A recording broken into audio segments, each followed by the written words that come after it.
નમસ્કાર ખેડૂત મિત્રો, સ્વાગત છે તમારું આપણી ચેનલ ખેડૂત સેવા ભવતાલમાં। આજે તારીખ 7 માર્ચ 2026 ને શનિવારના રોજ આપણે જાણીશું સૌરાષ્ટ્રના સૌથી મોટા એવા ગોંડલ માર્કેટ યાર્ડના તાજા બજાર ભાવ। જો તમે રોજબરોજના ભાવ જાણવા માંગતા હો તો અત્યારે જ આપણી ચેનલને સબસ્ક્રાઇબ કરી લો। ચાલો જાણીએ આજના મુખ્ય પાકોના ભાવ 20 કિલો દીઠ।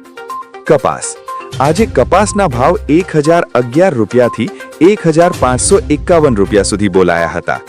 મગફળી ઝીણી મગફળીમાં આજે સારી આવક જોવા મળી હતી, જેના ભાવ 1101 રૂપિયાથી 1486 રૂપિયા રહ્યા છે।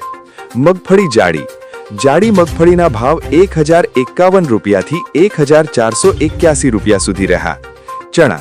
ચણાના અંદાજિત ભાવ આજે 1000 થી 1150 રૂપિયાની આસપાસ રહ્યા છે। જીરુમાં પણ સારી તેજી જોવા મળી છે। અહીં તમે લેટેસ્ટ જીરુના ભાવ ઉમેરી શકો છો। તો ખેડૂત મિત્રો, આ હતા આજના ગોંડલ યાર્ડના મુખ્ય ભાવ। વિડીયોને લાઈક કરજો અને તમારા બીજા ખેડૂત મિત્રો સાથે વોટ્સએપમાં શેર કરજો। ધન્યવાદ। જય જવાન જય કિસાન।